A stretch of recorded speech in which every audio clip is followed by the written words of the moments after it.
Hey guys, welcome to the Liberal Hive Mind, a channel solely focused on exposing the abundant hypocrisy of the left. And the true messaging campaign finally comes to surface. Who would have seen this one coming? Following the FBI's ridiculous Mar-a-Lago raid, the Democrats once again reveal their hand. It's yet again another January 6th moment to try to cast the ultra-MAGA crowd, Trump supporters, as radical, right-wing, far-right extremists. According to CNN and according to most of the Democrat rhetoric and even some Fox News rhetoric, if you criticize the FBI, you are an extremist. This is just what the modern left and the mainstream media left does. When lefty activists or the Democrat base does something, whether it's extreme or not, whether it's burning down entire communities or questioning the 2016 election and alleging some Russian conspiracy theory against Hillary Clinton, well, all of that is justifiable. But of course, if the right wing questions anything or protests anything, well then it's basically back to 1940s Germany, alt-right white nationalist extremists. I mean, you know the rhetoric, it continues on. And so now we might be seeing exactly what this whole FBI raid on Donald Trump's house was about. Another optics campaign from the far left radicals to castigate and gaslight Trump Republicans as extremists who are attacking federal agencies, the FBI, and attacking American institutions. As we know, folks, all roads on the right always lead to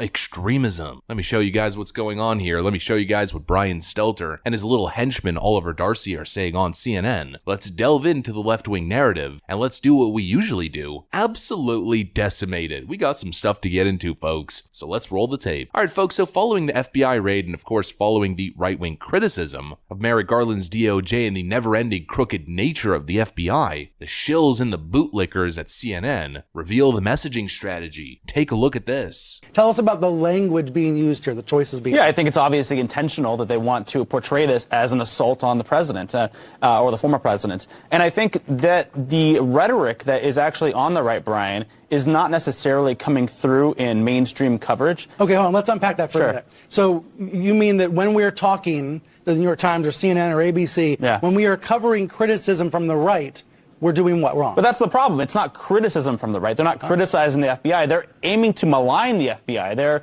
assaulting the character of the FBI. And I don't think that the fervor on the right really has shined through in news coverage. It just feels like we're almost ignoring or just hoping that you can ignore some of the rhetoric from these MAGA media stars. So you're saying it's much more extreme than we're making it out to be? It's very extreme. It's extremist rhetoric. It's incendiary rhetoric, and it has consequences. And we're seeing, earlier this week there was that attack on the FBI field office. In Cincinnati by an obsessed Truth Social user.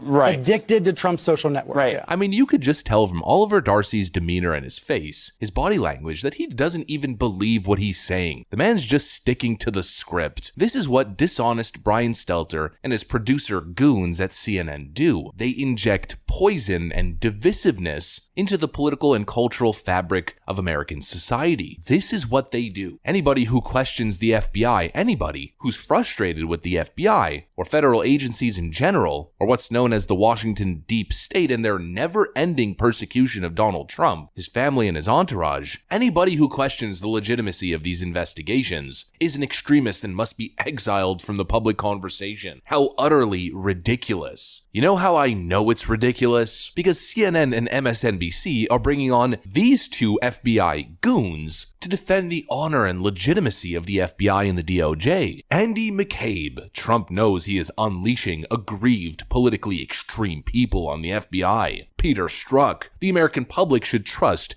the FBI and Mar-a-Lago raid. CNN and MSNBC are unironically summoning Andrew McCabe and Peter Strzok to make the case that the FBI should be trusted without question. Peter Strzok, the guy who was part of the Crossfire Hurricane scandal, which, by the way, many of these supposed classified documents that Donald Trump brought with him to Mar-a-Lago were actually Crossfire Hurricane documents that he in fact declassified on December 30th, 2020. Just an interesting little tidbit there, but, Peter Strzok and his lover Lisa Page, two people who were instrumental figures in pushing the Steele dossier and the infamous PP tape to get a FISA warrant.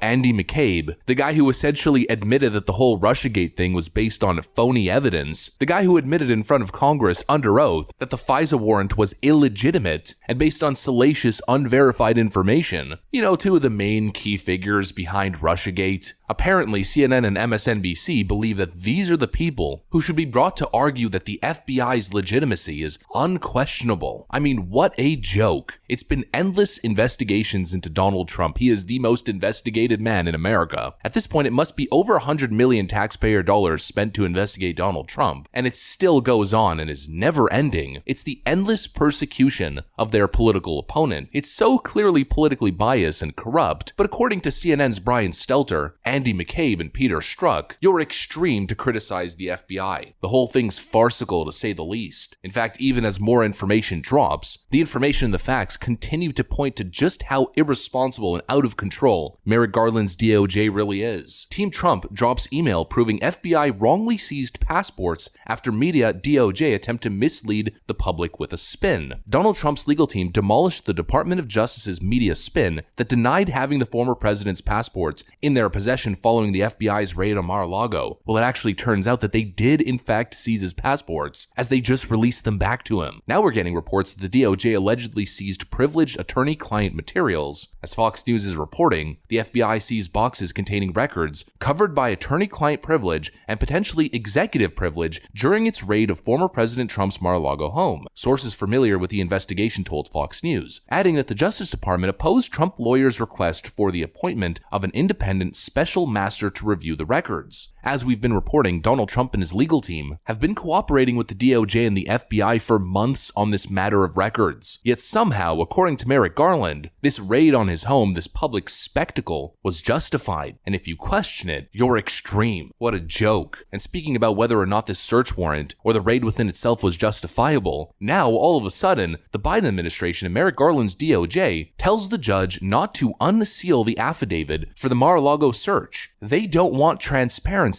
into what the actual reason behind the Mar-a-Lago raid was. That to me seems like a communist dictatorship. That seems like a banana republic. They're making the argument that the American public doesn't deserve transparency into this search warrant. I mean, the warrant is just a warrant with vague language and a broad scope. The affidavit is what's important. What exactly is the incriminating evidence or the probable cause that convinced Magistrate Judge Bruce Reinhardt to sign off on this warrant? Well, I'm sure you guys want this information, but the totally credible, totally unquestionable Merrick Garland, the DOJ, and the FBI are now fighting in court for the warrant's affidavit to remain sealed, and you're not allowed to question it. They're instigating, folks. They are instigating. It seems like it's all according to plan, to continuously poke and poke and poke, like they have been since 2017, and anytime Republicans or Republican voters get frustrated, people start to ask questions or start to question the legitimacy of the FBI, they turn around and they call you extreme. They label you as public enemy number one, the extreme MAGA crowd. Donald Trump warned that terrible things are going to happen unless political temperatures cool, blames FBI raid. He is totally correct. It seems to be one massive instigation campaign to continue to pour fuel on the flame that is the current divisive nature in American politics, to rile up the Republican crowd, to fish for a reaction, and probably in their mind, hopefully a mob reaction, and to then continue with their slander campaign that the conservative base is extreme and should be feared. It's January 6, 2.0, and the reason I know this is because of this Adam Kinzinger quote. Trump absolutely 100% inciting supporters to threaten law enforcement, as Donald Trump is literally calling for people to cool down and is warning of increased divisiveness and terrible things that could come. The Washington establishment operation against Donald Trump and Trump voters continues to ramp up, folks. Russiagate wasn't enough, Ukrainegate wasn't enough, the January 6th hearing wasn't enough, and so here we are with Toiletgate and more ridiculous claims of extremism and inciting voters. It's a repeating pattern, and that's how you know it is all part of their plan. That's what I got for you guys on this one, though. Hopefully you enjoyed it. If you did, make sure to leave a like and possibly subscribe to the channel if you feel like joining the community. I'm going to get back to work. I want to thank you guys for watching, and I'll see you on the next one.